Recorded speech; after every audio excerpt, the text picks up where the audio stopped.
ไปทำงานต่างๆกับครูบาอาจารย์เนาะบวชมาก็ต้องการให้เกิดประโยชน์ในการได้เสียสละตนสละตัวมาบวชในพุทธศาสนาให้เกิดประโยชน์กับมหาชนเป็นอันมากแต่ก็บ่ได้ลืมบ้านเกิดเมืองนอนเนาะบ้านเกิดเมืองนอนก็มีครูบาอาจารย์พระสงฆ์องค์สังฆเจ้าที่เพิ่นช่วยกันอยู่ช่วยกันดูแลท่านพระอาจารย์สงวนสุปภาโสเป็นประธานสงฆ์ที่ปรึกษาของวัดตุงโป่งของเฮาท่านอาจารย์เปิ้นบ่ได้เป็นสมภารเจ้าอาวาสเปิ้นขอเป็นพระลูกวัดอย่างเนี้ยแต่ว่าเป็นที่ปรึกษาพระสงฆ์องค์สังฆเจ้ารูปใดมาที่นี่เปิ้นก็ดูแลหมดซะท่าก็เลยบ่ค่อยได้ห่วงต่อใดมีกินมีทานมีการมีงานมีกิจกรรมสำคัญต่างๆที่จำเป็นจะต้องมาดูแลมาช่วยเหลืออาตมาก็จะเดินทางมาเหี่ยครั้งหนึ่งซึ่งในครั้งนี้ก็มาเป็นตัวตั้งตัวตีให้กับศรัทธาญาติโยมที่เป็นเจ้าภาพเนาะเจ้าภาพกฐินในครั้งนี้ก็มีโยมน้องพนิดาหน้าอ่อนเป็นเจ้าภาพกฐินก็เลยมาจวนพี่น้องเจ้าบ้านตลอดถึงศรัทธาญาติโยมแฟนรายการที่ฟังรายการของอาตมานั้นมาร่วมเป็นเจ้าภาพกฐินด้วยกันเพราะกฐินครั้งนี้มีความสำคัญที่กฐินปัจจัยสมทบหรือว่าบริวารกฐินนั้นเปิ่นจะนำไปก่อร่างสร้างแปลงยังเมนของหมู่บ้านของชุมชนวัดทุ่งโป่งของเฮานี่มันยังบ่มีกำเตือก็จะสร้างจะทำให้มันแล้วมันเสร็จเนาะก็ได้มีลูกหลานคนบ้านเฮาที่อยู่ตั้งทำงานตั้งกรุงเทพกรุงไทยตลอดถึงศรัทธาญาติโยมพี่น้องเจ้าบ้านเปิ้นก็หันดีหันงามตุ้ยว่าโอ้ถ้าเฮาบัดเนี้ยบัดทำตอนนี้อนาคตไปหน้าอากาศวัสดุอย่างต่างๆมันก็ผุดก็แปลงขึ้นมา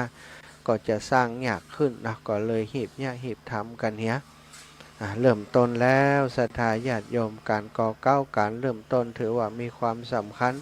เขาจะนับถึงร้อยถึงล้านใดก็เริ่มจากนับศูนย์นับหนึ่งเนาะถ้าเขาบ่มีการนับหนึ่งนับสองนับสามขึ้นไปคำว่าร้อยว่าล้านนั้นก็จะมีขึ้นมาบ่ได้เขาได้ก่อเก้าได้ก่อต้นได้เริ่มต้นแล้วได้เส้นแรกเนาะได้เส้นแรกหญ้าเส้นแรกที่จะก่อร่างสร้างรังนกนะก่อร่างสร้างรังของเปิ้นมีก่อหญ้าเริ่มต้นจากความคิดเริ่มต้นจากหญ้าเส้นหนึ่งเนาะเป็น2 เส้น 3 เส้นอันนี้ก็เช่นเดียวกันเฮาก่อเก้าเริ่มต้นจากการตานกฐินนี้จะได้ตั้งแต่ฮือนั้นก็บ่ฮู้เตื้อเนาะศรัทธาอยู่ที่บุญของหมู่บ้านของชุมชนของเฮาบุญของทุกคนที่เพิ่นจะมาร่วมกันได้ต่อได้แต่ว่าจะได้ต่อได้นั้นก็บ่ใช่เรื่องสำคัญเหมือนกันการหิการหานั้นก็หิไปหาไปศรัทธาบ่ใช่ว่าหาวันนี้จะได้ครบได้ค่อยวันนี้มันก็คงเป็นไปได้ยากสภาพเศรษฐกิจของบัดเดี๋ยวนี้โดยเฉพาะเรื่องปัญหาเศรษฐกิจเรื่องของภัยพิบัติต่างๆที่เกิดขึ้นไปในช่วงเดือนที่ผ่านมาสถานน้ำท่วมสร้างความเสียหายให้กับพี่น้องประชาชนหลายพื้นที่เกิดความเสียหายเป็นวงกว้างทำให้ประชาชนทั้งหลายก็ได้รับความเดือดร้อนเดือดร้อนถึงขนาดที่บางคนนี่เศรษฐกิจล่มสลายเลยในครอบครัวการค้าการขายอย่างตั้งแม่สายค้าขายบ่ได้เต้าบ่เดียวนาศรัทธาเพราะอย่างเพี้ยวพัดปัดปวดยังบ่เสี่ยงบ่มดเตื้อบ้านอยู่อาศัยบางคนนี่ขี้โคลนขี้เปื้อสูงถึง 2-3 เมตรต้องโกยต้องตักกันออกศรัทธาหันแล้วสังเวทนาเปิ้นบ้านกวางลึงนะบักกอนนี้ลงเนาะสบายเอาไปเอามาน้ำท่วมเข้ามาขี้เปื้อขี้โคลนขี้ตมไปเต็มในบ้านน่ะศรัทธาเข้าไปเต็มในบ้านในจองเปิ้นเกิดความลำบากขึ้นมาทันทีทันใดก็บ่ต้องทำการทำงานบ่ได้กล้าได้ขายกันเลยเมื่อบ่ได้กล้าได้ขายบ่ได้ทำงานเปิ้นก็บ่มีปัจจัยละศรัทธาญาติโยมสตังค์ต่างๆนั้นบ่มีตอนนี้เศรษฐกิจถือว่าแย่เนาะคนที่ประสบปัญหาน้ำท่วมที่อาตมาฮู้จักตั้งเจียงไฮ้ก็ดีสันลมจอยนี่พี่น้องที่มาทำบุญบ่อยๆที่ม่อนจอมพอ ปีนี้ของงดก่อนเตอะท่านอาจารย์ปีนี้บ่มีกฐินละเนาะบ่ได้ทำบุญอย่างละปีนี้ขอตั้งตัวเหียกรรมเตอะนะก็นี่ก็คือปัญหาที่เกิดขึ้นตั้งเชียงใหม่ก็เหมือนกันสถาได้ฟังข่าวน้ำท่วมสถาก็คงจะได้หู้ได้ฟังกันอยู่อาตมาภาพนี้ลงพื้นที่ไปช่วยน้ำท่วมที่เชียงใหม่ไปอยู่พุ่น2-3 คืนไปทำกับข้าวกับปลาเอากับข้าวกับปลาไปส่งคือเปิ่นไปจัดรายการวิทยุคนหายหอมมาได้เงินมาก็เอาไปซื้อข้าวซื้อปลาเอาไปซื้อกับข้าวส่งคือเปิ่นอุปกรณ์ต่างๆนำไปส่งคือเปิ่น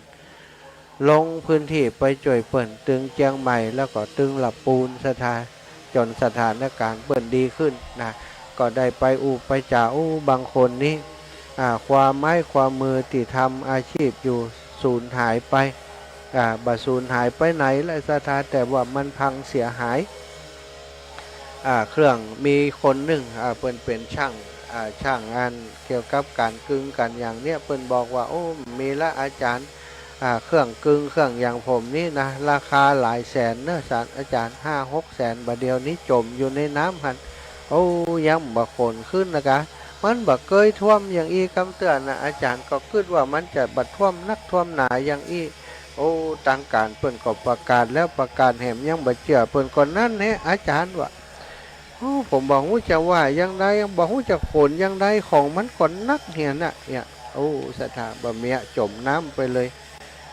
รถลานาสถาขนาดรถมอเตอร์ไซค์รถเก่งนี่ความจริงก็ออกจากพื้นที่จัดง่ายนะแต่ทำไมเปิดว่าออกบัตันก็เพราะว่าบะมึงมัน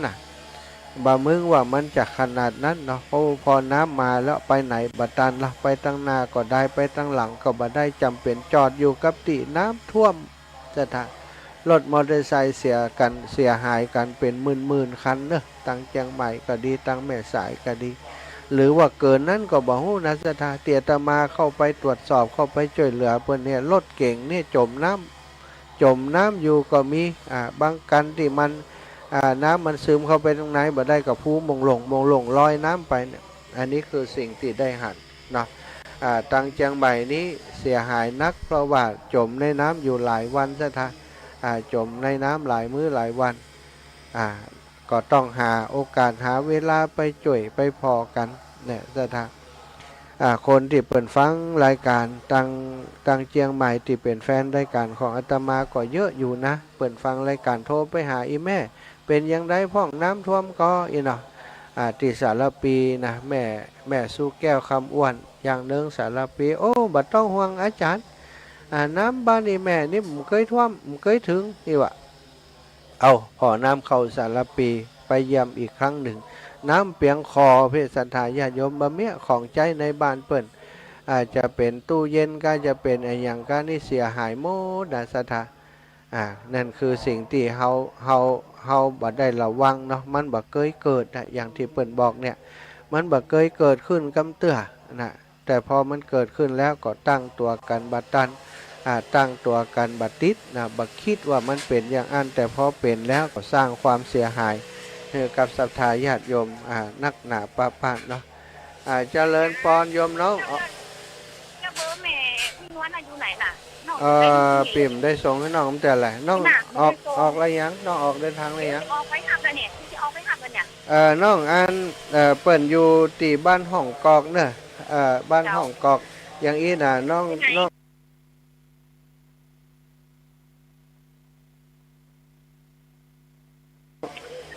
เปิ่นจะอยู่ตั้งขวามือเดี๋ยวปีจะโทรหาเปิ่นครับ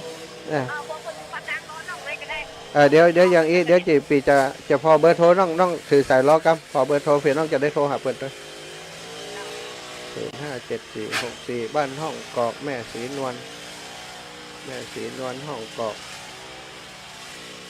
แม่สีนวลแม่สีนวลแม่สีนวลบ้านห้องกอกน้องจดเลย095 095 640